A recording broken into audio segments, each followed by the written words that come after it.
Good evening बच्चों। तो आज हम लोग अपनी पढ़ाई करेंगे लेक्चर नंबर 39 के साथ काइनेमेटिक्स। तो बच्चों, मैंने पिछले क्लास में आपको बताया था कि हम लोग रिलेटिव मोशन इन 2 डायमेंशन पढ़ने वाले हैं और इसमें हमने 4 टाइप के प्रॉब्लम्स के बारे में आपको बताया था कि एक एक करके हम इन सबको देखेंगे। तो पहला जो अपना है that is problem based on river and swimmer, है ना। ये जो प्रॉब्लम है अपना दोस्तों, ये अपना बेस्ड है रिवर और स्विमर पे। तो चलो आज इसी से शुरुआत करते हैं। तो हेडिंग दो, problem based on river and swimmer. Clear? चलो आगे बढ़ते। पहले एक चीज समझो, एक चीज समझो, तुमसे अगर कोई पूछे कि आपका रिवर और स्विमिंग पूल में क्या डिफरेंस है। जैसे मान लो कि ये स्विमिंग पूल है, स्विमिंग पूल मतलब तालाब, तैरने वाला जो तालाब होता है। तो ये आपका स्विमिंग पूल है, ये स्विमिंग पूल है, ठीक है बच्चों। ये स्विमिंग पूल है और ये आपकी नदी है, रिवर है। इन दोनों में एक बेसिक डिफरेंस है, बहुत बड़ा एक बेसिक डिफरेंस है। उस डिफरेंस को आपको आइडेंटिफाई करना होगा कि स्विमिंग पूल और रिवर में क्या डिफरेंस है। मेरी बात सुनो, स्विमिंग पूल का जो वाटर होता है, जैसे ये मान लो इसमें वाटर ये है आपका, ये वाटर स्विमिंग पूल के अंदर जो होता है ये रेस्ट में होता है, एट रेस्ट। मतलब सीधी सी बात है, ये वाटर आपका मूव नहीं करता है, at rest, this is at rest. Water कहीं भी नहीं जाता है। लेकिन अगर हम लोग रिवर की बात करें, अगर हम लोग बात करें बच्चों रिवर की, तो ये एक फ्लोइंग वाटर होता है। रिवर में जो पानी होती है वो फ्लो कर रही होती है। मान लो वेलोसिटी ऑफ रिवर दिया हुआ है with respect to ground 10 kilometre per hour, तो इसका मतलब है नदी की जो पानी है वो फ्लो कर रही होती है। और तुम जानते हो ये फ्लो करते करते सी में यानी समुद्र में जाके गिर जाती है। लेकिन ये इसका वाटर क्या रहता है, रेस्ट में। अब यहीं से दोनों के गेम में, दोनों में फर्क आएगा। क्लियर? चलो ये तो समझ में आ गया तुम्हें। दूसरी बात, एक चीज समझो, मैंने क्या बोला था कि अगर हम लोग किसी बॉडी के ऊपर बैठते हैं या किसी सिस्टम के अंदर होते हैं तो उस सिस्टम का एक्सेलरेशन और वेलोसिटी दोनों तुम्हें मिल जाएगा। स्टार्टिंग से ये बात मैं आपके सामने कर रहा हूं कि अगर आप किसी सिस्टम के अंदर बैठे होते हैं तो उस सिस्टम की वेलोसिटी और उस सिस्टम का एक्सेलरेशन वो दोनों ही क्या मिल जाता है, आपको मिल जाता है। तो अब एक बात सोचो कि जैसे आप ट्रेन में बैठे हो, ट्रेन अगर 10 मीटर पर सेकेंड से आगे जा रही है, ट्रेन अगर 60 किलोमीटर पर सेकेंड से आगे जा रही है, अगर आप ट्रेन में बैठे हो तो आप चाहो चाहे नहीं चाहो ग्राउंड के रिस्पेक्ट में आप ट्रेन के साथ साथ चलोगे ही चलोगे।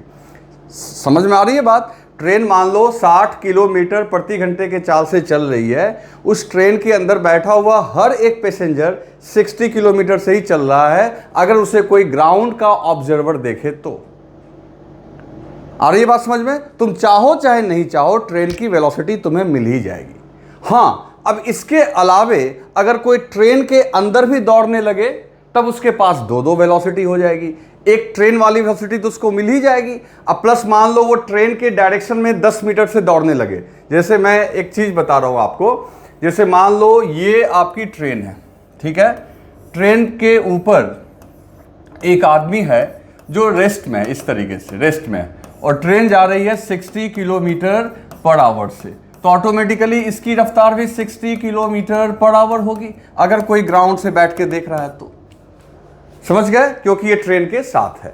लेकिन मान लो अगर ये एकाएक ट्रेन के छत पे, ट्रेन तो जा ही रही थी 60 से, और ये ट्रेन के छत पे यानी 60 किलोमीटर से ट्रेन जा रही थी, और ये ट्रेन के छत पे ट्रेन के रिस्पेक्ट में भी दौड़ना शुरू कर दे, ट्रेन के डायरेक्शन में ही, और वो इसकी जो वेलोसिटी है मान लो 20 किलोमीटर पर आवर है, तो जो ग्राउंड पे बैठा हुआ देखेगा वो कितना देखेगा?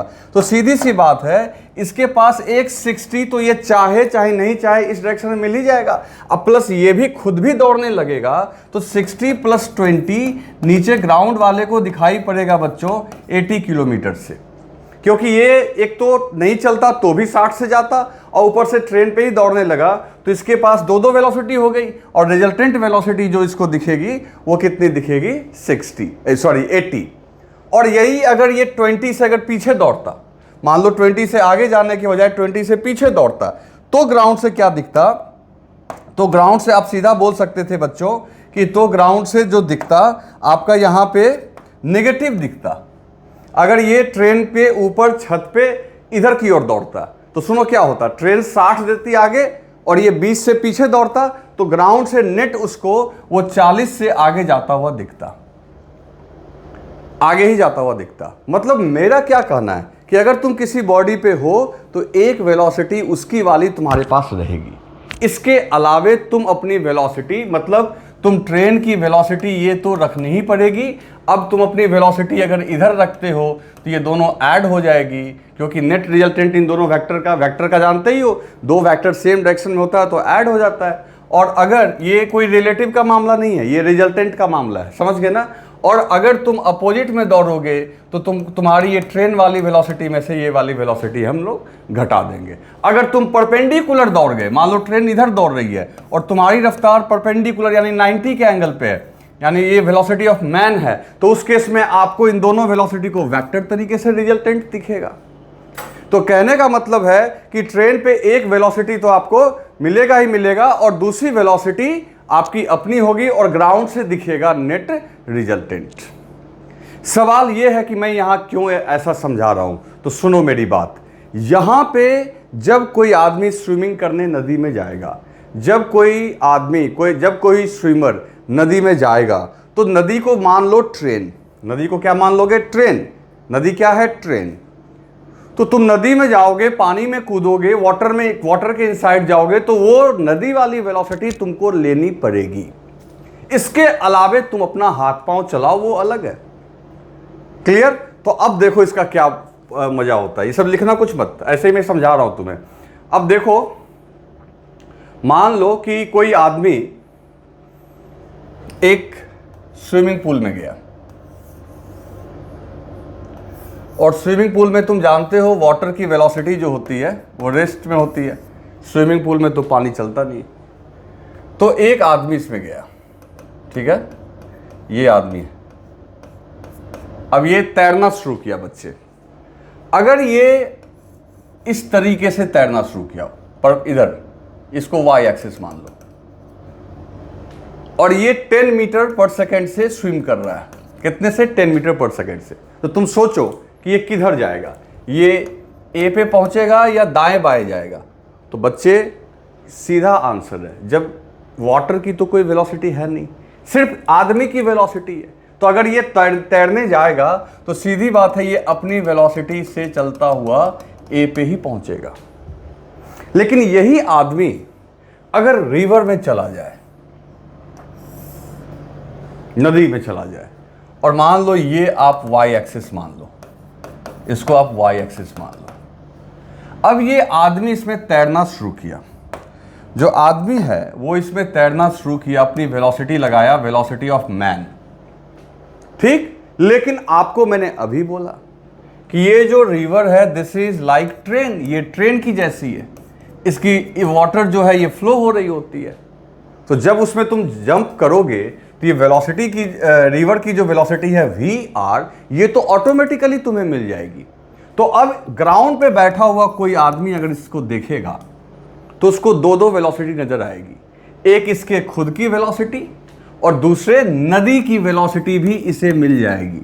तो तुम खुद सोचो, ये वेलोसिटी भी मिलेगी, ये वेलोसिटी भी मिलेगी, तो अब ये दो वेलोसिटी मिलेगी, तो मतलब ये 2 डायमेंशन का केस हो गया। तो इसको ये रिजल्टेंट यानी बीच में जाता हुआ नजर आएगा और ये यहां पहुंचेगा, जिसको तुम बोलते हो कि पानी ने इसको आगे बहा दिया। सच्चाई भी यही है, कोई भी आदमी अगर नदी में ऐसे तैरना चाहता है तो ये यहां नहीं पहुंच पाएगा। क्यों नहीं पहुंच पाएगा बच्चे? क्योंकि नदी उसको बहा के थोड़ा आगे ले जाएगी। इसी को हम लोग फिजिक्स के टर्म में क्या बोलेंगे कि इसको एक वेलोसिटी ये है, दूसरी वेलोसिटी ये है, इसका रिजल्टेंट वेलोसिटी, नेट वेलोसिटी बीच में आएगी, जिसकी वजह से ये इधर गया। क्लियर? अब अगर इसको यहां पहुंचना है तो इसको ऐसे नहीं तैरना पड़ेगा, इसको ऐसे तैरना चाहिए ताकि इस वेक्टर का और इस वेक्टर का रिजल्टेंट बीच में आ जाए। वो सारा कंडीशन हम लोग डिस्कस करेंगे। आ रही है बात समझ में? तो बस यही है बच्चे। तो इसी को मैं अभी तरीके से आपको समझाऊंगा और आपको अच्छे से समझ में आ जाएगा। तो इस तरीके से रिवर वाला प्रॉब्लम आपसे आराम से बनेगा। ठीक है, तो हम लोग शुरुआत करते हैं। तो बच्चों अब हम लोग बात करते हैं इंपॉर्टेंट डेटा की। ठीक है ना, कैसे क्या पहचानना है, क्या क्या प्रॉब्लम में कैसे दिया हुआ रहेगा। सबसे पहले एक चीज समझो, यहां पे मैं कुछ लिखने जा रहा हूं, इंपॉर्टेंट टर्म्स। प्रॉब्लम बनाते समय किन टर्म्स की जरूरत तुम्हें पड़ेगी उस बात को समझो। मान लो सबसे पहले ये आपको रिवर दिया हुआ है, ठीक है। अब ये आपका y axis, this is x axis. कभी भी रिवर की चौड़ाई के लॉन्ग y एक्सिस आप एज्यूम कर लो और रिवर की लंबाई के लॉन्ग क्या एज्यूम करोगे, x एक्सिस, ठीक है। सबसे पहला टर्म आप इस पे जरा गौर करना, VRG। What is this? R for river, G for ground. तो this is velocity of river with respect to ground. यानी कोई आदमी जो ग्राउंड पे बैठा हुआ है उसको रिवर की जो वेलोसिटी दिख रही होगी, यानी ये जो वाटर फ्लो कर रहा होगा बच्चों, ये वाटर किस स्पीड से फ्लो कर रहा होगा उसको हम बोल देंगे velocity of river with respect to ground. दूसरा term, velocity of man with respect to river. अब ये क्या है? जो अभी मैं बोल रहा था कि आप ट्रेन पे चढ़ के दौड़ने लगे तो जो तुम्हारी वेलोसिटी ट्रेन के रिस्पेक्ट में हुई, ठीक इसी तरीके से जब नदी में तुम जंप कर गए और जंप करते के साथ नदी ने तुम्हें अपनी वेलोसिटी दे दी, और इसके अलावे जो हाथ पांव चला के जो तुम्हें एक और वेलोसिटी मिली, उस वेलोसिटी को हम लोग बोलेंगे velocity of man with respect to river. This is velocity of man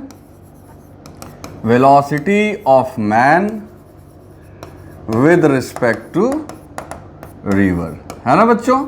ये वेलोसिटी ऑफ मैन हो गई with respect to river. For example, जैसे देखो हम लोग यहाँ पे एग्जाम्पल बनाते हैं। मान लो ये वेलोसिटी, अच्छा रिवर हमेशा जो फ्लो करती है अपने लेंथ के लॉन्ग ही फ्लो करेगी, मतलब मान लो इधर से इधर फ्लो करेगी या इधर से इधर फ्लो करेगी, जब भी फ्लो करेगी लेंथ के लॉन्ग करेगी।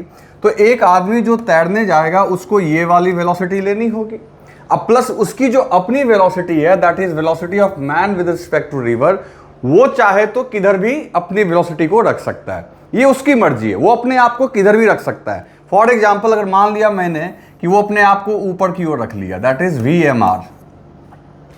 तो अब ग्राउंड से बैठ के क्या दिखेगा? तो ग्राउंड से तुम्हें क्या दिखेगा? तो उसके लिए देखो हम लोग क्या लिखने जा रहे हैं, उसके लिए हम लोग लिखने जा रहे हैं velocity of man with respect to ground. उसके लिए हम लोग क्या लिखेंगे बच्चों? Velocity of man with respect to ground, velocity of man with respect to ground. तो सर्टेनली ये इन दोनों वेलोसिटी का क्या होगा? रिजल्टेंट। मतलब VMG जो होगा that is velocity of man with respect to ground. और बच्चों ये निश्चित तौर पे VMG जो होगा ये निश्चित तौर पे रिजल्टेंट होगा किसका? VRG का प्लस VMR का, है ना, VMR का। रिवर की वेलोसिटी और मैन की वेलोसिटी का रिजल्टेंट आपको मैन की velocity with respect to ground है। अगर रिलेटिव वाले फॉर्मूला से देखें तो भी हो जाएगा। अगर इधर VRG को इधर भेजो तो आपको उसको उधर भेज दोगे तो माइनस हो जाएगा। तो देखो क्या हुआ, VMR इज इक्वल टू, ये उधर गया तो VMG माइनस VRG। तो देखो बात भी सही है, ग्राउंड के रिस्पेक्ट में जो वेलोसिटी होती है वो एब्सोल्यूट होती है, ग्राउंड के रिस्पेक्ट में जो वेलोसिटी होती है वो एब्सोल्यूट होती है। तो मैन की एब्सोल्यूट वेलोसिटी में से ग्राउंड की एब्सोल्यूट वेलोसिटी को सब्ट्रैक्ट करोगे तो ये रिलेटिव वेलोसिटी मैन की velocity with respect to river हो जाएगी। ये रिलेटिव कहलाएगी। क्यों रिलेटिव कहलाएगी? क्योंकि मैन भी तैर रहा है और रिवर भी चल रही है, दोनों चल रहा है तो रिलेटिव। हालांकि हमें इससे ज़्यादा फायदा नहीं लेना है, हमें तो बस ये ध्यान रखना है कि भाई एक वेलोसिटी हो गई रिवर वाली, एक वेलोसिटी हो गई मैन वाली, और ग्राउंड से बैठोगे तो ये दोनों वेलोसिटी का क्या दिखना है तुम्हें? रिजल्टेंट। क्लियर? आ रही है बात समझ में? और समझो और देखो, ये जो है ये मान लो रिवर की चौड़ाई आपको दी गई। रिवर की जो चौड़ाई होगी, विड्थ होगी, वो एक किनारे से, किनारे को हम लोग बोलते हैं बैंक। बैंक का मतलब क्या हुआ बच्चों? किनारा। नदी के किनारे को हम लोग क्या बोलते हैं? बैंक। तो मान लो ये दोनों के बीच का डिस्टेंस है L, दिस इज विड्थ। ये रिवर की क्या हो जाएगी? विड्थ। और देखो जब आदमी ऐसे तैरेगा लेकिन वो ऐसे पहुंच नहीं पाएगा, वो यहां कहीं पहुंचेगा। तो जब वो तैरते हुए उस पार यानी उस किनारे पहुंचेगा तो एक्स एक्सिस के लॉन्ग कुछ ना कुछ डिस्प्लेसमेंट करेगा, क्योंकि नदी कुछ तो बहाएगी। तो एक्स एक्सिस के लॉन्ग जो डिस्प्लेसमेंट होता है बच्चों, उसको डी से डिनोट करते हैं। किससे? डी से। और इसको इंग्लिश में बोलते हैं बच्चों ड्रिफ्ट। क्या बोलते हैं? ड्रिफ्ट। ड्रिफ्ट क्या हुआ? ये वो डिस्टेंस है जो नदी के बहाव ने उसको क्या कर दिया, अपने साथ आगे की ओर एक्स के लॉन्ग डिस्प्लेस कर दिया। This is called drift. समझ में आ रही है बात? तो ये ड्रिफ्ट हो गया, ये विड्थ हो गया, बाकी वेलोसिटीज तो तुम देख ही रहे हो। क्लियर? अब एक टर्म यहां पे और है, वो है टीसी।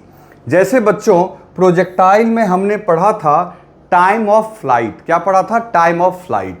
यहां हमारा लक्ष्य है नदी को क्रॉस करना। तो नदी को क्रॉस करना लक्ष्य है, तो हम लोग उससे मिलता जुलता टर्म पढ़ेंगे टीसी। क्या पढ़ेंगे? टीसी। अब ये टीसी क्या है बच्चों? तो ये टीसी है टाइम ऑफ क्रॉसिंग। क्या है बच्चों?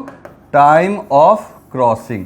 जैसे प्रोजेक्टाइल में हम लोग टाइम ऑफ फ्लाइट पढ़ते थे, यहां पढ़ेंगे time of crossing. Time of crossing का मतलब है नदी के एक किनारे से दूसरे किनारे तक जाना। अब एक इंपॉर्टेंट पॉइंट मैं अभी और बता रहा हूं, पहले आप इसको राइट डाउन करो। तो दोस्तों अब एक चीज समझो, आप एक चीज समझना, कभी कभी ऐसा लिखा रहता है ए मैन कैन स्विम। ऐसा, अब इस स्टेटमेंट का मतलब मैं समझाऊंगा। Man can swim with velocity 5 metre per second with respect to still water. अब देखो, पहली बात, ये आपको बहुत कंफ्यूज करेगा। क्यों कंफ्यूज करेगा? क्योंकि स्टिल का मतलब होता है बच्चों रुका हुआ। तो आपको ऐसा फील होगा, तो बच्चों आपको क्या लगेगा कि स्टिल वाटर लिखा हुआ है, तो स्टिल वाटर का मतलब ये हुआ कि रुके हुए पानी, जबकि ऐसी बात नहीं है। फिर तो तुम समझोगे कि ये जो वेलोसिटी दी गई है 5 मीटर पर सेकेंड, बहुत बच्चा गलती से इसे मान लेता है VMG, क्योंकि रुका हुआ पानी मतलब धरती के समान हो गया, तो वो लिख देगा 5 मीटर पर सेकेंड। बच्चे ये हो जाएगा आपका गलत, ये नहीं मानना है। देखो, कहोगे फिर क्या मानना है? जब लिखा हुआ रहे कि मैन कैन का मतलब ही होता है कैपेबिलिटी, एबिलिटी, यानी इसकी क्षमता, कैपेसिटी। कैन कहां से आता है? कैपेसिटी से आता है। इस आदमी के तैरने की कैपेसिटी। तो कहोगे स्टिल वाटर क्यों लिखा हुआ है? भाई स्टिल वाटर इसलिए लिखा हुआ है कि जब जैसे ट्रेन में तुम बैठते हो, तो तुम्हारे लिए जो ट्रेन पे बैठा है उसके लिए तो ट्रेन रुकी हुई है। उसी तरीके से जो पानी में कूद गया, तो पानी यानी वाटर ने तो उसको अपनी वेलोसिटी दे दी, तो जो पानी के अंदर होगा उसको पानी रुका हुआ ही नजर आएगा, क्योंकि उसके पास वाटर वाली वेलोसिटी ऑलरेडी है।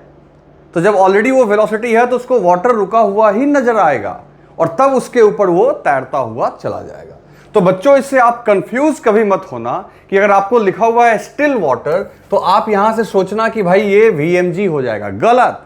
कभी भी अगर लिखा हुआ रहे मैन कैन स्विम, क्या लिखा हुआ है? मैन कैन स्विम, तो आपको वहां से हर हालत में समझना है कि ये VMR ही दिया हुआ है 5 मीटर पर सेकेंड। समझ गए ना? ये कंफ्यूजन नहीं होना चाहिए। क्लियर? आ रही है बात समझ में? तो चलो हम लोग अब आज का काम शुरू करते हैं। मतलब अब इसको मैं, जैसे कि तुम जानते हो मेरी आदत है, हर को मैं केसेस में बांट देता हूं, जिससे आपको समझने में, प्रॉब्लम को सॉल्व करने में आसानी हो। मैं इसको भी केस में बांट दूंगा, ताकि आप केस देख के प्रॉब्लम को समझ जाओ कि कौन से केस का है, और आप आसानी से प्रॉब्लम सॉल्व भी कर दोगे। क्लियर है दोस्तों? तो चलो इसको राइट डाउन कर लो। कर लिया आपने? चलो देखते हैं। सबसे पहला हम लोग केस 1 लिखते हैं। Case 1, if man swims at an angle theta, अब ब्रैकेट में लिख देता हूं मैं, जो कि 90 से छोटा है, theta with the flow of water के फ्लो के साथ कितना एंगल बना रहा है, थीटा। ठीक है ना।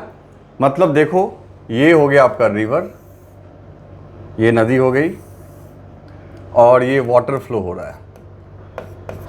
ठीक है। तो जैसा कि मैंने कहा, सबसे पहले आप मान लो दिस इज वाई एक्सिस, ये आपकी हो गई एक्स एक्सिस,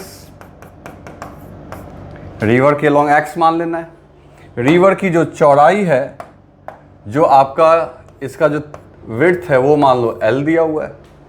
अब ये जो आपका आदमी है, ये इस तरीके से जा रहा है, क्योंकि लिखा हुआ है थीटा लेस देन 90 डिग्री, तो ये एंगल मान लो थीटा है।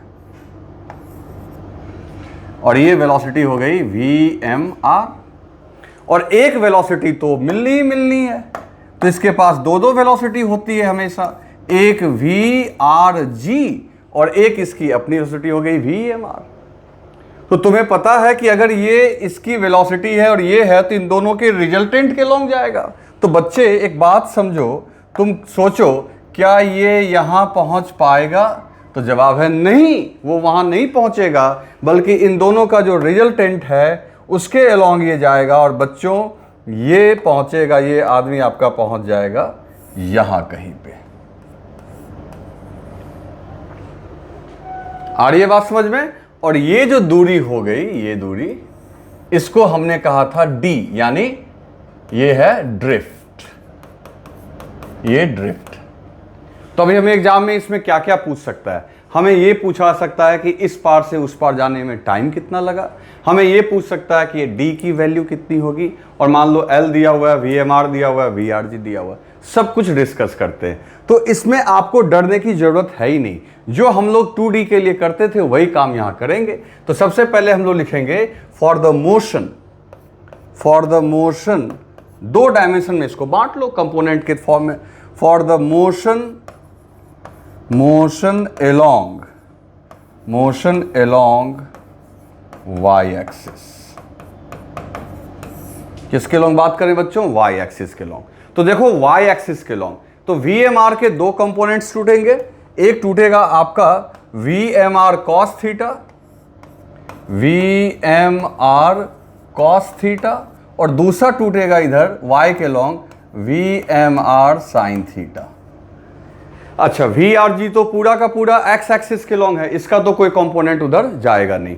तो बच्चों यहां पे जा ध्यान दो, for the motion along y axis, ये बात चल रही है, for the motion along y axis.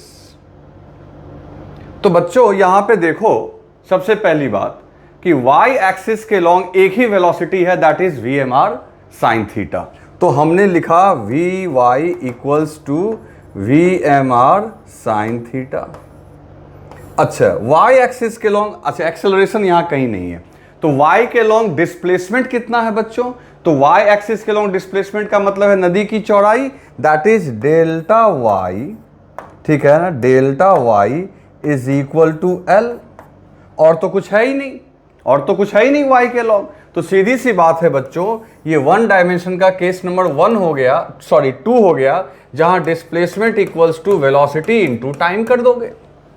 Displacement के जगह L लिख दोगे, वेलोसिटी के जगह VMR sin थीटा लिख दोगे, और टाइम के जगह हम लोग टाइम ऑफ क्रॉसिंग लिखेंगे, टाइम ऑफ फ्लाइट नहीं, टाइम ऑफ क्रॉसिंग। तो बच्चों इस तरीके से L equals to VMR sin theta into TC, तो automatically TC equals to L upon VMR sin theta. ध्यान से देखो बच्चों, ध्यान से देखो बोर्ड पे, टाइम ऑफ क्रॉसिंग जो आपका है, ये जो टाइम ऑफ क्रॉसिंग है, ये किस बात पे डिपेंड कर रहा है, ये L पे डिपेंड कर रहा है, ये VMR पे डिपेंड कर रहा है, ये थीटा पे डिपेंड कर रहा है, ये VRG पे डिपेंड नहीं कर रहा है। नदी की वेलोसिटी आपको पार्ट अपने में मदद नहीं करने वाली है, कौन मदद करेगा? तो आपकी अपनी वेलोसिटी, ये एंगल मदद करेगा, जैसा कि आप देख सकते हो। क्लियर? चलो अब बात करते हैं एक्स एक्सिस के लॉन्ग। ये तो वाई के लॉन्ग काम हुआ। फटाफट इसे लिखो, जल्दी से लिखो, वीडियो पॉज करो, लिखो, वीडियो पॉज करके लिखो। लिख लिया आपने? लिख लिया आपने? चलो अब हम लोग बात करते हैं किसके लॉन्ग बच्चों? एक्स एक्सिस के लॉन्ग। तो बच्चों for the motion along x axis के लॉन्ग मोशन। तो सबसे पहली बात, वेलोसिटी एक्स एक्सिस के लॉन्ग कितना है? तो वापस डायग्राम पे चलो, देखो डायग्राम पे अगर हम लोग चलते हैं तो देखो VMR cos थीटा भी इधर, VRG भी इधर, VMR cos थीटा भी इधर बच्चों, और VRG भी इधर। तो इसको दो वेलोसिटी इधर है, तो उन दोनों को सीधा सीधा ऐड कर दो, सेम डायरेक्शन में तो सीधा ऐड कर देंगे हम लोग, है ना? तो सीधा हम लोग यहाँ पे इसको ऐड कर देंगे। तो for the motion along x axis, तो Vx इक्वल्स टू क्या हो जाएगा? VRG plus VMR cos theta, this is Vx। अब चलो हमें निकालना है ड्रिफ्ट, कितना नदी उसको बहा के ले गई, तो ड्रिफ्ट। तो डेल्टा x इक्वल्स टू लिखेंगे Vx इंटू टी, क्योंकि एक्सेलरेशन नहीं है तो ये भी वन डायमेंशन का केस नंबर 2 रहेगा। और डेल्टा x की जगह आप लिख दो d, which is drift, this is drift. ये क्या है बच्चों? ड्रिफ्ट। और Vx की जगह आप लिख दोगे VRG plus VMR cos theta into TC। ठीक है बच्चों? अब TC की वैल्यू पुट कर दो यहां से, तो D equals to VRG plus VMR cos theta. ठीक है? और TC की जगह आप क्या रख दोगे? TC की जगह रख दोगे length, that is L upon VMR sin theta. This is the answer. ये आपका आंसर आ गया। तो VRG plus VMR cos theta into L upon VMR sin theta, ये आपका यहां पे ड्रिफ्ट हो गया। ठीक है? तो दिस इज केस नंबर 1, जिसमें एंगल लेस देन 90। तो कोई भी अगर क्वेश्चन ऐसा है जहां लेस देन 90, जैसे मान लो 30 डिग्री, 40 डिग्री, 45 डिग्री, 60 डिग्री, तो आपको सारा फॉर्मूला देखो फटाफट, कुछ करना ही नहीं है, कंपोनेंट तोड़ना है, और आपको टाइम पूछ रहा है टाइम निकाल दो, ड्रिफ्ट पूछ रहा है ड्रिफ्ट निकाल दो। ठीक है? जल्दी से लिखो, फटाफट लिखो, वीडियो पॉज करो, लिखो, वीडियो पॉज करो, लिखो। लिख लिया आपने? चलो आगे देखते हैं बच्चों, आगे देखते हैं। अब हम लोग बात करें केस नंबर 2 की। अब लेस देन 90 के बाद हम लोग अब 90 पे आते हैं। Case 2, if man swims at an angle theta equals to 90 degree, अगर वो 90 डिग्री पे तैरता है तो देखो बच्चों मजेदार केस होने वाला है। अब ये हो गया आपका, ये नदी हो गई, ठीक है? और दूसरी बात, ये आपका y एक्सिस हमेशा की तरह, ये आपका x एक्सिस, और नदी का फ्लो इस तरीके से है बच्चों। ठीक है? अब देखो ये जो मैन है ये अपनी वेलोसिटी को कुछ इस तरीके से रखता है इधर, दिस इज VMR। आदमी अपनी वेलोसिटी को ऐसे रखता है VMR, और जो नदी है वो नदी फ्लो कर रही है किधर? वो हमेशा अपने लेंथ के लॉन्ग फ्लो करेगी, दैट इज VRG। इस बार ये एंगल देखो 90 डिग्री बन रहा है, यही लिखा हुआ है केस में। तो VMR ऊपर, VRG इधर। तो आप बताओ कि ये किधर जाएगा, इसका रिजल्टेंट किधर होगा? तो सीधी सी बात है, क्या आपको लगता है ये यहां पहुंच पाएगा? बिल्कुल नहीं, क्योंकि ये वेलोसिटी भी तो उसको लेनी है। तो अल्टीमेटली ये जो पहुंचने वाला है बच्चे, ये बीच में ही कहीं पहुंचेगा और ये यहां पहुंच जाएगा। इसमें कोई डाउट नहीं है कि पिछली बार से इसका ड्रिफ्ट कम होने वाला। वो कैसे? तो देखना अभी तुम। तो लेंथ अभी भी विड्थ मान लेते हैं रिवर की L, और ये ड्रिफ्ट D है ना? तो अपने को ये सब निकालना है, तो काम वही करते हैं हम लोग। सबसे पहले अभी आपको एक इंटरेस्टिंग चीज़ भी पता चलेगा। तो सबसे पहले हम लिखते हैं for the motion along along y axis. हम लोग बात किसके अलोंग कर रहे हैं? वाई एक्सिस के अलोंग। तो वाई एक्सिस के अलोंग देखो पूरी की पूरी वेलोसिटी वीएमआर है, पूरी की पूरी वेलोसिटी वीएमआर है। तो वेक्टर याद करो, अगर कोई भी वेक्टर किसी एक एक्सिस के अलोंग होता है तो पूरा का पूरा उधर ही हो जाता है। तो कहने का मतलब ये हो गया बच्चों, जो वी वाई है this is v M r. V are g का तो कोई कंपोनेंट जाएगा नहीं क्योंकि ये 90 डिग्री पे है। तो पूरा का पूरा वी एम आर आपका वाई एक्सिस के लॉन्ग है, तो वी वाई की जगह सीधा ये लिख दो। अब उसके बाद देखो डिस्प्लेसमेंट कितना है भाई, तो पूरी नदी की चौड़ाई इसको पहुंचनी है यहाँ, तो वाई के लॉन्ग तो एल ही कवर करेगा, दैट इज एल। तो अब देखो, अब हम लोग टाइम ऑफ क्रॉसिंग निकालते हैं। तो ये 1 डायमेंशन का केस नंबर 2 है बच्चों। तो बहुत आराम से हम लोग यहां लिख सकते हैं delta y equals to v y into T c. So t c equals to delta y upon v y, और डेल्टा वाई की जगह आप क्या लिख दोगे? एल, और डिवाइडेड बाय वी वाई की जगह वी एम आर। अब जरा गौर करना बच्चों, पिछली बार और इस बार में कंपेयर करो।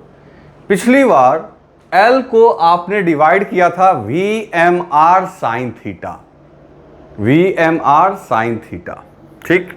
इस बार वही थीटा का वैल्यू 90 हो गया, तो साइन 90 करोगे तो ऐसे ही 1 हो गया, तो वी एम आर हो गया। अब आप सोचो, पिछली बार आपकी वेलोसिटी का एक कंपोनेंट था जो आपको पार टपने में मदद कर रहा था। एक बात याद रखना, वी आर जी कभी आपको उस पार ले जाने में मदद नहीं करेगा, क्योंकि वी आर जी एक्स के लॉन्ग डिस्प्लेसमेंट देगा, यानी आप ही की वेलोसिटी का एक हिस्सा आपको उधर पार लेके जाएगी। तो अगर आप कोई आदमी को कम से कम समय में जाना है, मिनिमम टाइम में जाना है, इस बात को अंडरस्टैंड करो, मिनिमम टाइम में जाना है तो अपनी पूरी ताकत y के लॉन्ग लगानी होगी, क्योंकि पार टपने का मतलब है y वाले डिस्प्लेसमेंट को जल्दी से जल्दी कवर किया जाए, और y वाले डिस्प्लेसमेंट को जल्दी से जल्दी कवर करने के लिए आपको पूरी वेलोसिटी उस डायरेक्शन में ही लगानी है। तो दिमाग में ये बात सेट कर लो कि 90 डिग्री पे तैरने का मतलब है उस केस में जो टाइम आएगा, this is the minimum possible time in which a man can swim across मतलब के पार, across the river। बच्चों एक बात समझ लो, ये जो तुमने टाइम ऑफ क्रॉसिंग निकाला ना, इससे कम टाइम पॉसिबल नहीं है, यही आपका मिनिमम टाइम है। तो अब आपको क्या फायदा होगा, सो देखो, जैसे ही कोई क्वेश्चन पढ़ोगे, आज से जैसे ही कोई क्वेश्चन पढ़ोगे, क्वेश्चन के लैंग्वेज में जैसे ही लिखा हुआ मिला मिनिमम टाइम, तो मिनिमम टाइम जैसे ही लिखा हुआ रहे दिमाग में स्ट्राइक कर जाना चाहिए, यार ये मिनिमम टाइम की बात कर रहा है, इसका मतलब मेरे को केस नंबर 2 याद आ गया, जिसका एंगल कितना है 90 डिग्री। बस सीधी बात, मिनिमम टाइम केस नंबर 2, और वैल्यू भी एकदम आसानी से विड्थ को डिवाइड कर देना है मैन की वेलोसिटी से, फटाफट क्वेश्चन बन जाएगा। समझ गए ना? और कोई लॉजिक पूछे तो मैंने बता रखा है, पूरी ताकत आपने लगा दी है। अब इस केस में ड्रिफ्ट निकालना है तो वो बहुत आसान काम है। तो ये तो वाई के लॉन्ग हो गया। अब ये मैं यहीं लिख दे रहा हूँ, फॉर द मोशन, या चलो ठीक है, आप इसको लिखो, फटाफट लिखो, नेक्स्ट पेज पे मैं लिख दे रहा हूँ। हो गया? चलो अब बात करते हैं फॉर द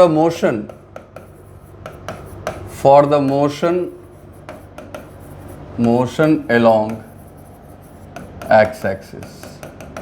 भाई एक्स एक्सिस के लॉन्ग एकमात्र इकलौता वेलोसिटी वी आर जी ही है, क्योंकि उसकी वेलोसिटी तो वाई के लॉन्ग है, उसका कोई कंपोनेंट टूट के नहीं आएगा।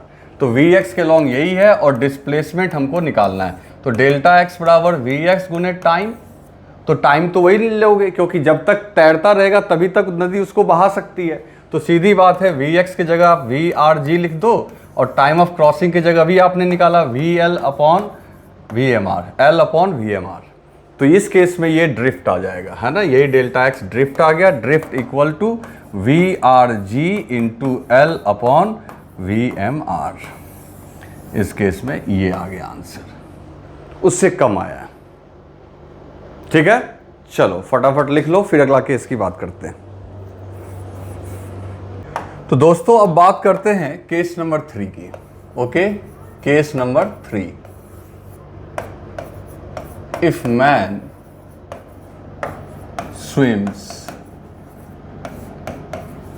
at an angle theta greater than 90 degrees, है ना। आदमी जो है वो आपका 90 डिग्री से ज़्यादा पे जा रहा है। समझ गए बात को?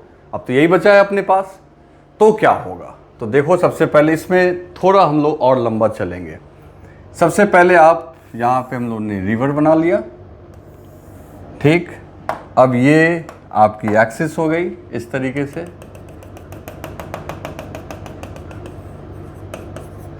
ये वाई एक्सिस,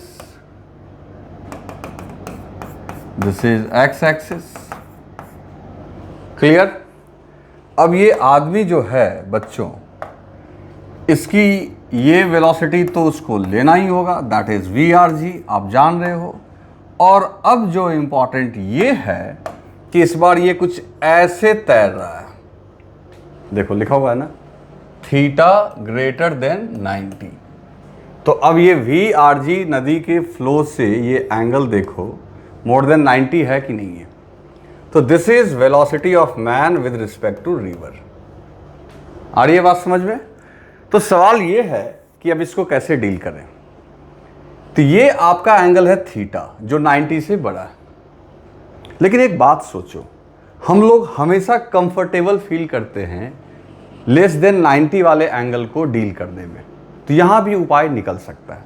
हम लोग क्या करेंगे ना, हम लोग सबसे पहले क्वेश्चन में जब अगर थीटा दिया हुआ रहेगा तो ये एंगल निकाल लेंगे और वो एंगल को मान लेंगे अल्फा। इसको निकालना बहुत मुश्किल काम नहीं है। कैसे? तो देखो, थीटा जो है, थीटा ये पूरा है थीटा और ये यहाँ तक है 90।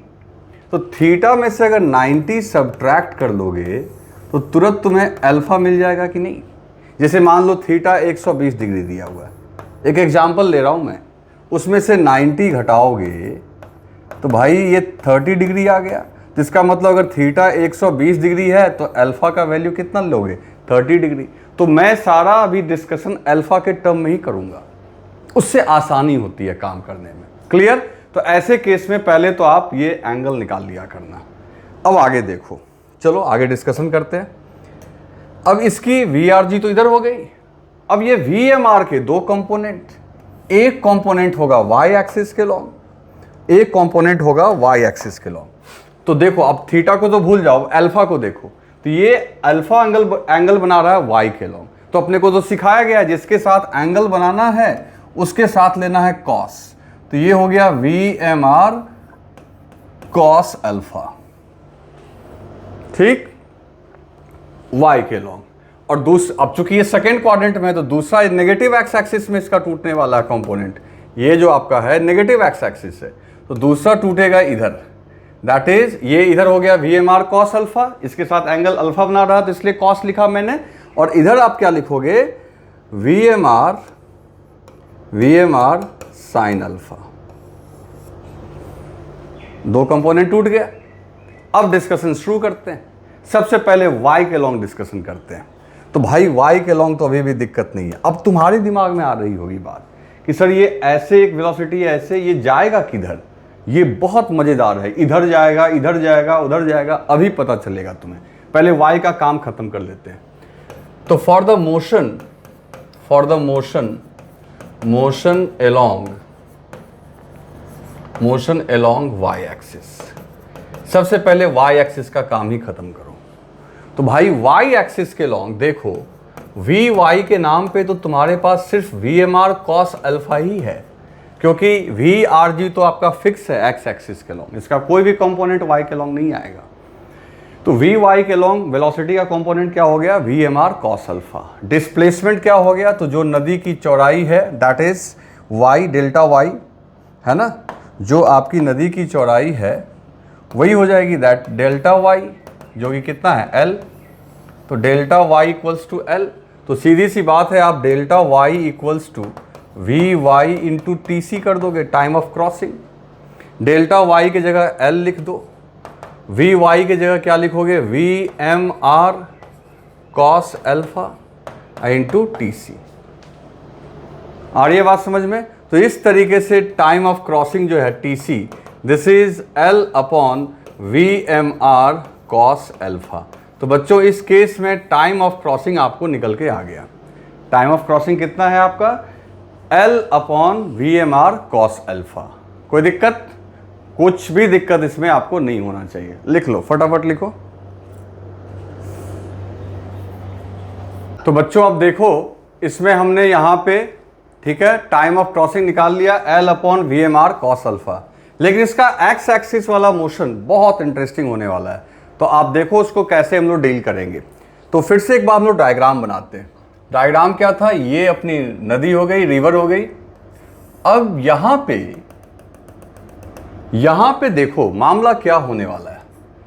ये आपका वी एम आर था, ये अल्फा एंगल हमने मान लिया था। तो वी एम आर का एक कंपोनेंट तो ऊपर आया, ठीक है ना, एक कंपोनेंट वाई के लॉन्ग आया, that is v M R cos alpha. ये वी आर जी आया, लेकिन ये दूसरा कंपोनेंट जो इधर आया इसके वेलोसिटी का, that is v M R sine alpha. तो अब ये हमें डिसाइड करने में समस्या हो गई कि अब क्या करें। दोनों एक तरफ होता है ये दोनों, तो ऐड कर लेते हैं। अब ये दोनों अपोजिट है, यानी v M R sine alpha इधर और वी आर जी अलग। तो along x axis motion along x axis, ये थोड़ी दुविधा वाली बात हो गई कि अब क्या होगा। तो बच्चों आप पता है कि अगर एक वेक्टर इधर है, एक वेक्टर इधर है, अपोजिट है, तो रिजल्टेंट तो उधर होगा जो बड़ा है। तो अब ये डिसाइड होगा कि v M R sine alpha बड़ा है या वी आर जी अल्फा बड़ा है, या हो सकता है ये दोनों बराबर भी हो। तो फिर यहां केस में कंडीशन बन जाएगा। 3 कंडीशन हो सकते हैं। क्या क्या हो सकते हैं? तो कंडीशन वन, अगर कंडीशन 1 में देखो, ये केस में कंडीशन हमने बना दिया है। अगर मान लो वी आर जी ग्रेटर है किससे? V M R sine alpha से, तब तो भाई नेट वेलोसिटी वी एक्स जो होगी वो हो जाएगी पॉजिटिव एक्स एक्सिस के लॉन्ग, क्योंकि ये जीत जाएगा। तो नेट वेलोसिटी हो गई v R G minus V M R sine alpha. यानी कि इस बार क्या होगा? नेट वेलोसिटी एलोंग किधर हो गया भाई? Positive x axis. तो उस केस में ये कहां पहुंचेगा? तो भाई अगर ये जीत गया और तो ऑटोमेटिकली इन दोनों का रिजल्टेंट इधर कहीं आएगा, है ना, क्योंकि ये जीत गया ना। तो अब सोचो कि एक कंपोनेंट इसका v M R sine alpha ऊपर है, ठीक है, जो कि इसको वाई के लॉन्ग करा रहा है, और बाकी अब हम ये दुविधा में थे कि ये इधर में कौन बड़ा है। अगर ये बड़ा है तो ये आदमी तैरेगा तो ऐसे, लेकिन ये ना यहां पहुंचेगा ना ये यहां पहुंचेगा, बल्कि ये पहुंच जाएगा यहां कहीं। कहोगे ये कैसे हो गया भाई? ये क्यों नहीं होगा? आप खुद सोचो, जब वी आर जी बड़ा है तो नेट वेलोसिटी तो पॉजिटिव एक्स एक्सिस के लॉन्ग है, तो डिस्प्लेसमेंट भी किधर होना चाहिए? पॉजिटिव एक्स एक्सिस के लॉन्ग। तो इसमें भी ये नदी इसको बहा के यहां ले आएगी, और इस बार जो डिस्प्लेसमेंट होगा वो डिस्प्लेसमेंट जो होगा डेल्टा एक्स, यानी डी जो होगा आपका, वो हो जाएगा आपका V R G minus V M R sine alpha into T C. T C क्या था अपना? L upon V M R cos alpha. आ रही है बात समझ में? तो ये हो गया कंडीशन 1 का डायग्राम। अब देखो तुम्हारे पास आइडिया लग गया होगा। कंडीशन नंबर 2, ये बहुत इंपॉर्टेंट है बच्चे। कंडीशन नंबर 2, अगर मान लो अब एक बार वी आर जी बड़ा हुआ v M R sine alpha से, ये भी हो सकता है कि दोनों बराबर हो जाए। तो अगर v are g v M R sine alpha के बराबर हो जाए, ध्यान से देखो, अगर ये दोनों इक्वल हो गए तो अपोजिट की वजह से ये कैंसिल हो जाएगा, और ये Vx क्या हो जाएगा? 0। और Vx अगर 0 हो गया तो x एक्सिस के लॉन्ग डिस्प्लेसमेंट भी क्या हो गया? 0। Means no drift. बच्चों इसमें किसी प्रकार की कोई ड्रिफ्ट नहीं होगी, और ड्रिफ्ट नहीं होगी मतलब क्या, कैसा मोशन होगा? तो ये ऐसा होगा कि ये तैरेगा ऐसे, that is v M r ये नदी वाली वेलोसिटी VRG, लेकिन बच्चों इस बार ये पहुंच जाएगा, जानते हो कहां? यहां। ये यहां पहुंचेगा, ये यहां पहुंचेगा। क्यों यहां पहुंचेगा? क्योंकि डेल्टा x हो गया 0, मतलब ये इस पॉइंट के ठीक अपोजिट पहुंचेगा, ये y एक्सिस के लॉन्ग चलता जाएगा। और तुम खुद सोचो, दोनों किनारे के बीच इस बार इसने ये सबसे छोटा रास्ता तय किया। हर बारी जो इसकी रास्ते की लंबाई थी वो बड़ी थी। दो लाइन के बीच परपेंडिकुलर डिस्टेंस जो होता है वही शॉर्टेस्ट पाथ होता है। तो कहने का मतलब है कि अगर प्रॉब्लम में, यानी इस कंडीशन को हम लोग बोलेंगे, इसको अच्छे से हाईलाइट कर लो, अच्छे से हाईलाइट कर लो, this is condition for shortest path, sorry shortest time लिख दिया मैंने, शॉर्टेस्ट पाथ होगा बच्चे, शॉर्टेस्ट पाथ, सबसे छोटा रास्ता। जब भी क्वेश्चन में लिखा हुआ रहे सबसे छोटा रास्ता या शॉर्टेस्ट पाथ, तो समझ जाना case number 3, condition number 2, shortest path, case number 3, condition number 2। कहने का मतलब यह है कि नेट एंगल तो मोर देन 90 है ही, लेकिन वो भी इस प्रकार से होना चाहिए ताकि इसका एक कंपोनेंट जो VMR sin अल्फा है, VMR sin अल्फा, वो किसको बैलेंस कर दे बच्चों? VRG को। जब ये दोनों एक दूसरे को बैलेंस कर देगा, जब VRG VMR sin अल्फा के बैलेंस कर देगा, तो ड्रिफ्ट नहीं होगा। और ये सबसे छोटा रास्ता, सबसे छोटा टाइम नहीं, सबसे छोटा टाइम के लिए तो केस नंबर 2 जो पिछली बार थीटा इक्वल्स टू 90 वाला था, सबसे छोटा रास्ता के लिए आप इस केस को अपनाओगे। समझ गए? No drift. कभी कभी क्वेश्चन का लैंग्वेज होगा कि आदमी डायरेक्टली अपोजिट पॉइंट पहुंचना चाहता है। अपोजिट किनारा तो पहुंचेगा ही पहुंचेगा, अपोजिट किनारा तो हर केस में पहुंचेगा, लेकिन डायरेक्टली अपोजिट पॉइंट की बात करेगा तो भी समझना कि ये इसी केस की बात कर रहा है, डायरेक्टली अपोजिट पॉइंट। आ रही है बात समझ में? तो ये आपका इसका कंडीशन नंबर 2 याद रखना। ये कंडीशन नंबर 1 था जिसमें आपका VRG बड़ा हो रहा था तो यहां पहुंच गया, ये दोनों बराबर हुआ तो ठीक अपोजिट पॉइंट पे पहुंचा, इसी को हम लोग शॉर्टेस्ट पाथ बोलेंगे। अब तीसरा कंडीशन तो तुम समझ ही चुके हो, एक बार ये बड़ा हुआ, एक बार दोनों बराबर हुआ, अब बड़ा होने की बारी इसकी आई, जो मैं तीसरे में डिस्कस करके आपको दिखाता हूं। तो पहले से राइट डाउन करो आप। तो बच्चों यहां मैंने आपके लिए लिख दिया है कंडीशन नंबर 3, जिसमें आप देख सकते हो कि ये इस तरीके से रिवर आपका फ्लो हो रही है, ठीक है। और इस बार बारी किसकी थी? VMR sin अल्फा का VRG से ज़्यादा होने की। तो इस बार नेट वेलोसिटी जो x एक्सिस के लॉन्ग आएगा वो नेगेटिव x में जाएगा, इसलिए आप देखो ग्रीन कलर से मैंने दिखा दिया, इस बार ड्रिफ्ट इधर होना है। और ड्रिफ्ट की जो वैल्यू है वो VMR sin अल्फा में से VRG घटाओगे, क्योंकि VMR sin अल्फा बड़ा है, VRG छोटा है, और उसको टाइम ऑफ क्रॉसिंग से क्या कर दिए? मल्टीप्लाई, तो यू विल गेट दिस। समझ गए बच्चे? और इस तरीके से आपको ये ड्रिफ्ट यहां पे निकल के आ गया। आ रही है बात समझ में? तो ये हमारा कंडीशन नंबर 3 था जो आपके सामने मैंने रखा, और इसको भी आप ध्यान से रख लेंगे। तो ये सारे कंडीशंस हो गए, ठीक है।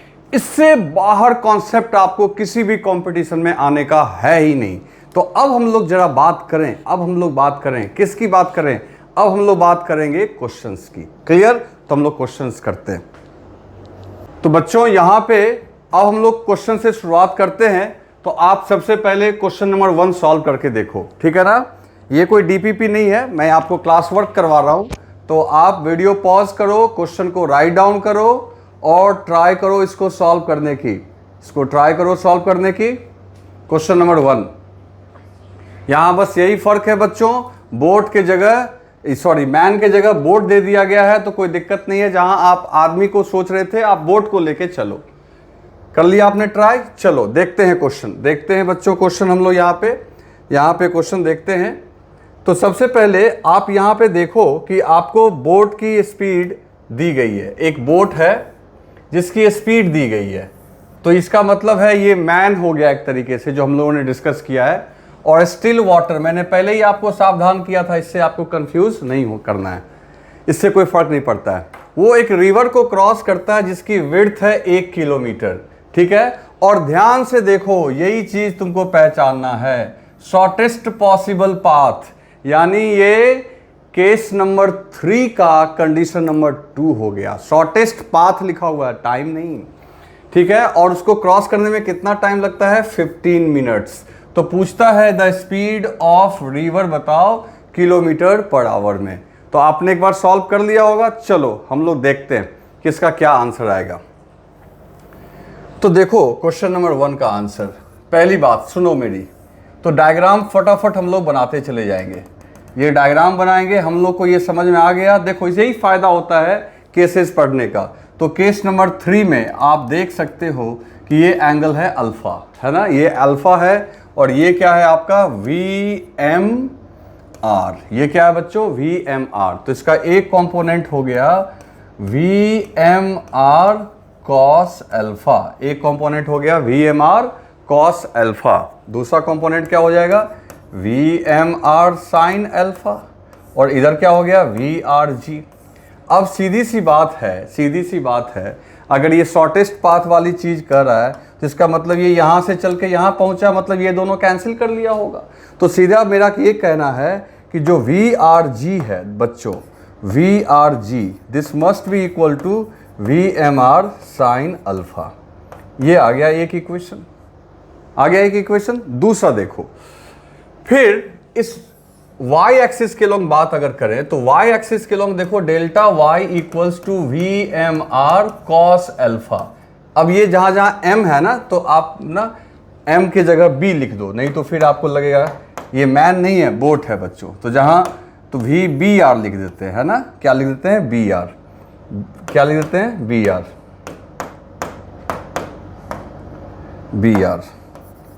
ठीक है। तो यहां भी BR। तो दोस्तों ये तो हो गया आपका x एक्सिस के लॉन्ग कि VRG VBR sin अल्फा के बराबर होगा। एलोंग y एक्सिस के लॉन्ग क्या करना पड़ेगा? तो देखो delta y equals to VBR cos alpha into time of crossing. और डेल्टा y दिया हुआ है आपको 1 किलोमीटर, VBR cos अल्फा ऐसे ही रहने दो।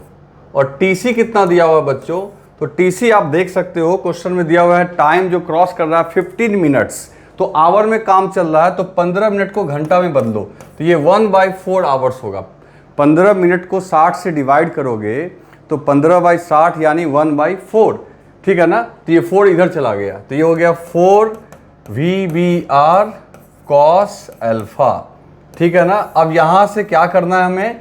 अब VBR की वैल्यू दी गई है, बोट की स्पीड दी गई है 5 किलोमीटर, तो आप लिख दो 4 equals to 5 into cos alpha. तो कॉस अल्फा इक्वल्स टू हो गया 4/5। इसका मतलब अल्फा 37 डिग्री, है ना बच्चों। और हमें निकालना क्या है? नदी की रफ्तार। हमें जो निकालना है यहाँ पे नदी की रफ्तार निकालनी है। तो देखो दोस्तों ये एंगल निकल गया अल्फा इक्वल टू 37 डिग्री। तो अब यहां से लिख सकते हैं VRG। तो BR के जगह आप क्या लिख दोगे? BR दिया हुआ है 5 और साइन 37 आपको याद होगा 3/5 होता है, 5 cancel, 3 kilometre per our is the right answer. देखे समझ में आई बात? कुछ भी मुश्किल नहीं था, आप केस आइडेंटिफाई करोगे और फॉर्मूला लगा दोगे। तो सीधा आंसर अपना हो गया यहाँ पे 3 किलोमीटर पर आवर, ठीक है। तो फटाफट इसको राइट डाउन करो बच्चों। अब क्वेश्चन नंबर 2 देखो, बहुत इंपॉर्टेंट क्वेश्चन है। आप वीडियो पॉज करो और सॉल्व करो, मैं कुछ नहीं बता रहा, चॉइसेस आपके सामने दिए गए हैं, आप वीडियो पॉज करो और ट्राई करो इसे सॉल्व करने की, ठीक है। कर लिया आपने ट्राई? देखो क्वेश्चन लिख के ट्राई करो। देखो यहां क्या लिखा हुआ बच्चे? A man crossing a river flowing with a velocity of 5 metre per second. River की जो वेलोसिटी है वो 5 मीटर पर सेकेंड है, 5 मीटर पर सेकेंड है। He reaches a point directly across a distance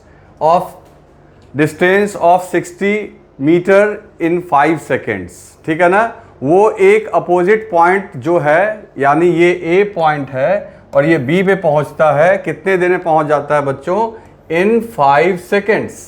तो his velocity in still water, ठीक है, और नदी की वेलोसिटी दी गई है, तो उसकी वेलोसिटी यानी उस आदमी की वेलोसिटी निकालनी है, और वो आपको कितने देर में पहुंच जा रहा है, 5 सेकेंड्स में। और पहुंच कहां से कहां रहा है, ए से बी। तो सबसे पहली बात, डायरेक्टली अक्रॉस। तो बच्चों ये हो गया केस नंबर 3 और condition number 2। Case number 3, condition number 2। इसका मतलब वो ऐसे तैर रहा होगा और नदी की वेलोसिटी ऐसे, तब ना वो ऐसे पहुंच गया। तो सीधी सी बात है, हमें उस की वेलोसिटी कैलकुलेट करनी है, किसकी, आदमी की, क्योंकि रिवर की वेलोसिटी दी गई है। चलो देखते हैं अब इसे कैसे सॉल्व करेंगे हम लोग। तो सबसे पहले डायग्राम बनाओ। ये डायग्राम बन गया, ये वाई एक्सिस, आदमी ऐसे तैरना शुरू किया होगा, दैट इज VMR। पहले की तरह ये अल्फा, इधर हो गया आपका VMR कॉस अल्फा, ये हो गया आपका VMR साइन अल्फा, और ये इधर हो गया VRG। तो जैसा कि ये अपोजिट पॉइंट पे पहुंच रहा है, तो ये इसको बैलेंस कर दिया होगा। तो VMR sine alpha equals to VRG। VMR sine alpha equals to VRG के जगह 5 दिया हुआ है क्वेश्चन में।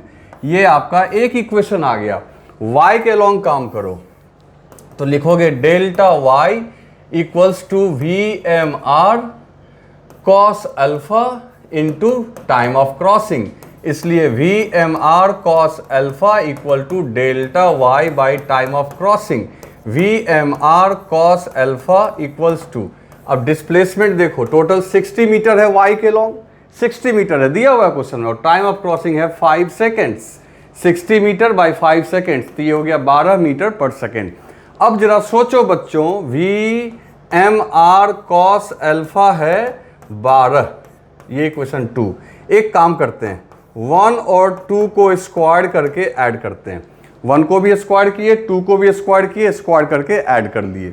तो स्क्वायर करके ऐड कर लिए, तो ये हो गया आपका VMR square sine square alpha, इसका ये हो गया VMR square cos square alpha, और उधर हो गया 5 का स्क्वायर 25, 12 का स्क्वायर 144। कैसे क्या किया समझ में आया। इक्वेशन नंबर 1 को स्क्वायर किए, तो इसका LHS को भी स्क्वायर करो, RHS को भी स्क्वायर करो। तो देखो इसको LHS को स्क्वायर करके यहाँ लिखे, RHS इसका 25। 2 को स्क्वायर करो, तो 2 के भी LHS को स्क्वायर किए, 2 के भी RHS, दोनों को जोड़ दिए। कहोगे फायदा क्या हुआ, फायदा हो रहा है बच्चे, फायदा यहाँ पे हो रहा है। अगर आप इसमें VMR स्क्वायर कॉमन ले लोगे, तो अंदर में बचेगा sine square alpha plus cos square alpha. तो sine square theta plus cos square theta कितना होता है, 1। तो सीधी सी बात है, VMR का स्क्वायर इक्वल्स टू 25 और 144 कितना हो जाएगा, 169। और sign square alpha plus cos square alpha कितना हो गया, 1। तो इस तरीके से बच्चों VMR equal to √169 and this will become 13 metre per second, यानी आदमी की रफ्तार 13 मीटर पर सेकेंड है। और देखो ये अपना कौन सा चॉइस आ गया, तो चॉइस नंबर सेकेंड। तो बहुत अच्छा क्वेश्चन था, इसे भी आप राइट डाउन कीजिए। ठीक है दोस्तों, अब इसके बचे हुए क्वेश्चंस मैं आपको एज ए होमवर्क के फॉर्म में दे रहा हूं। मैं एक एक करके क्वेश्चन स्क्रीन पे लाऊंगा और आप वीडियो पॉज करके उस क्वेश्चन को राइट डाउन कर लेंगे। 2 तक मैंने कर दिया। क्वेश्चन नंबर 3 देखो, क्वेश्चन नंबर 3 देख लो, वीडियो पॉज करो, क्वेश्चन नंबर 3 देखो। ठीक है, उसके बाद बच्चों क्वेश्चन नंबर 3 हो गया, इसको भी सॉल्व करना है। क्वेश्चन नंबर 4 को सॉल्व करना है, ठीक है ना। 4 को देख लो, 4 के चॉइस को देख लो, क्वेश्चन को देख लो, वीडियो पॉज करो। क्वेश्चन नंबर 4 भी आपको सॉल्व करना है, ये होमवर्क है, इसे मैं कल आंसर करूंगा। ठीक है, 4 के बाद अब आ जाओ क्वेश्चन नंबर 5 देख लो। 5 को वीडियो पॉज करो और 5 को सॉल्व करना। ठीक है, 5 के बाद क्वेश्चन नंबर 6 उसी का पार्ट है। ठीक है ना बच्चे। तो ये 6 का 6 में से 2 तो मैंने सॉल्व कर दिया, 4 आप सॉल्व करके रखना, फिर मैं इसे कल डिस्कस कर दूंगा। ठीक है, ओके, अच्छे से पढ़ाई करना।